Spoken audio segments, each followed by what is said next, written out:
Bienvenue sur TCF Academy, la plateforme officielle des C2 au TCF Canada. Dans cette nouvelle vidéo, nous allons faire la correction d'un nouveau sujet d'expression orale au TCF Canada. Si ce type de contenu vous intéresse, pensez à liker la vidéo et à la partager autour de vous. Cela nous aide énormément. Et si ce n'est pas encore fait, abonnez-vous dès maintenant pour ne rater aucune de nos prochaines corrections. Prenez quelques secondes pour partager votre avis et vos arguments pour ce sujet en commentaire. C'est un excellent exercice pour préparer cette tâche, et vos idées aideront les autres candidats qui préparent cet examen.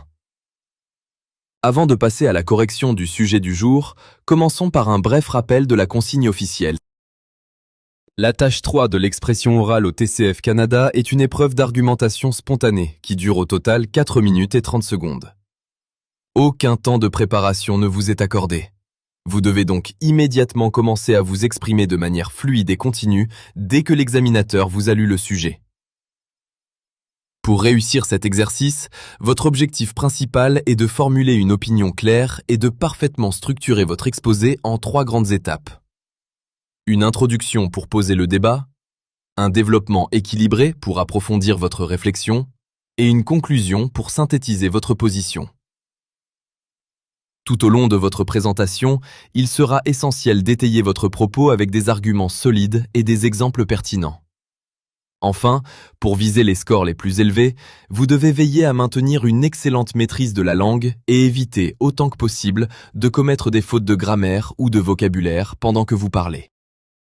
Le sujet du jour est: avec l'augmentation des ventes en ligne, les magasins, boutiques, centres commerciaux, etc. vont disparaître. Qu'en pensez-vous ? Attention, nous commençons la correction de ce sujet commence maintenant. Merci monsieur l'examinateur de m'avoir passé la parole. Le commerce en ligne désigne l'ensemble des achats effectués via Internet, sans déplacement physique en magasin. Son expansion rapide soulève une question qui divise aujourd'hui l'opinion. Certaines personnes pensent que les magasins traditionnels sont condamnés à disparaître face à cette concurrence numérique, tandis que d'autres estiment qu'ils sauront toujours conserver une place essentielle dans nos habitudes de consommation. Personnellement, je pense que les magasins physiques vont effectivement disparaître progressivement, remplacés par le commerce en ligne qui répond mieux aux attentes des consommateurs modernes. Tout d'abord, les achats en ligne offrent une commodité incomparable. Les consommateurs peuvent faire leurs courses à toute heure, depuis leur domicile, sans contrainte d'horaire ou de déplacement. Ils évitent les files d'attente, les problèmes de stationnement et peuvent comparer facilement les prix entre différents vendeurs. Cette facilité d'usage représente un avantage décisif que les magasins traditionnels ne peuvent pas égaler. En outre, les coûts d'exploitation des magasins physiques deviennent prohibitifs. Les loyers commerciaux, les charges, les salaires du personnel et les frais d'aménagement représentent des dépenses énormes. Face à la concurrence des plateformes en ligne qui n'ont pas ces contraintes, de nombreux commerçants ne parviennent plus à maintenir leur rentabilité. Cette pression économique pousse naturellement vers la fermeture des points de vente physiques. Par ailleurs, les nouvelles générations ont adopté massivement le shopping numérique. Les jeunes consommateurs maîtrisent parfaitement les outils digitaux et préfèrent l'expérience d'achat en ligne. Ils apprécient les recommandations personnalisées, les avis clients et la possibilité de recevoir leurs commandes directement chez eux. Cette évolution des habitudes de consommation annonce la fin progressive des magasins traditionnels. Enfin, la pandémie de Covid-19 a accéléré cette transformation de manière irréversible. Les confinements ont forcé les consommateurs à découvrir les achats en ligne, même les plus réticents.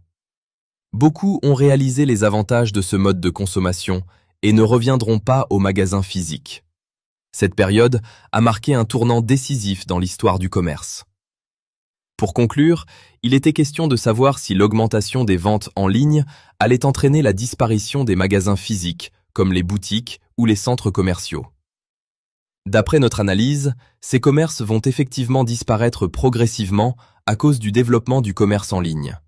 Comme nous l'avons démontré, cela s'explique notamment par la praticité qu'offre le commerce en ligne, sa rentabilité économique, l'évolution générationnelle des habitudes de consommation, ainsi que l'accélération de cette tendance par la pandémie.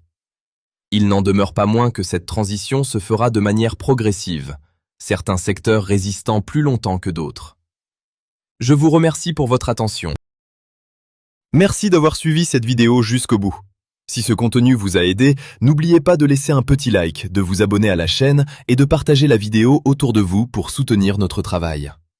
N'oubliez pas de partager votre avis et vos arguments pour ce sujet en commentaire. C'est un excellent exercice pour préparer cette tâche.